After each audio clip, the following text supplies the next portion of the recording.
horta inaad dee xisbigaygii ma aha anigu waa ka baxay laba arrimood ma sheegaya anigu ma jecli horta kulmiye inuu ku talac tago laakiin wixii xaqaaqiis isma qarin karaan horta kulmiye in badan buu foolanayay waxay ila tahay waa marshanaadkii malaa 5 jeer baa dib loo dhigay marka haddii horta bal maanta u suurto gashay inay qabsadaan way bade isdhaceen bay aniga ila tahay oo carqalado badan oo ku adkaaday waa ka soo gudbeen laakiin sidee anigu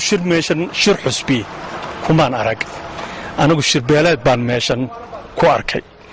ergooyinku beelay ku yimaadeen waraaqaha beelaa lagu bixinayay ifan kuraasida la fadhiisanayo waxa lagu reerba meel buu lahaa nimankana xusbiyada qalad bay ka fahmeenay xusbiyada waxaanu u samaysanay inaynu beelaha kaga baxno madasha lagu maagi jiray waxa qabanaysan shirbeeleed maanta hadii shirbeeleed dalka ka dhacay waa ka kulmiye weeyaan markaas waa nasiib daro anigu waxaan maleynayaa nidaamka sidaasi nidaam dib inoo riday inuu yahay laakiin se nasiib wanaag dee ummaddu waxay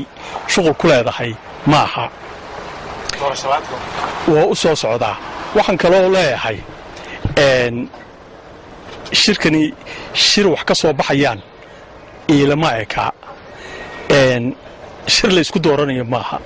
shirdoodi ka dhacayso maaha shir wax lagu ansixinayo maaha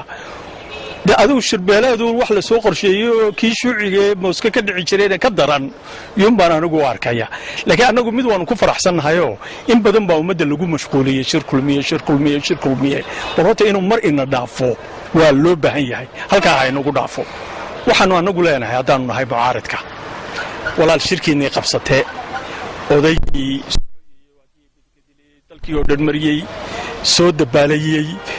caafimaadkiisii waa wanaagsan yahayna tiraadee waxaana tiraadeen maskaxdiisii waa boqoliyo baana tiraadeen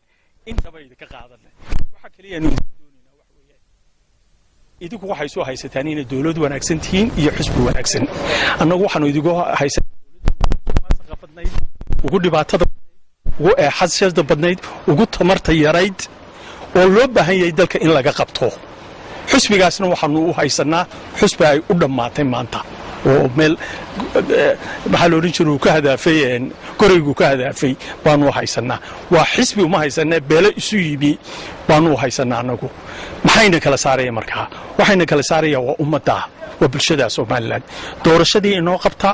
waqtigeedii ku qabta haddaa heshaana tahniyad baanu idinku daraynaa iyo salaan haddaa heli weydaanna dariiqaasaa ka baxaysaan midun baan inaan idinka aqbalaynin ina tirahdaan doorashaa dib loo dhigay markaasaanan yeelaynin badka iskeenna waxba ha biqinina fulaynimada iska daaya waxaanaa sheeganaysaan iyo dhagaxyadana meesha dhigaysaan ku dooda oo ummadda u soo dhiga dhagaxyada bilaashkaa meel kasta dhigteen isa soo taaga anaguna musuq maasqiinaanu sheegi doonaa xadishadiinaanu sheegi doonaa tamardaradiinaanu sheegi doonaa fashilaadiinaanu sheegi doonaa ummadda ayna kala saari doonta markaa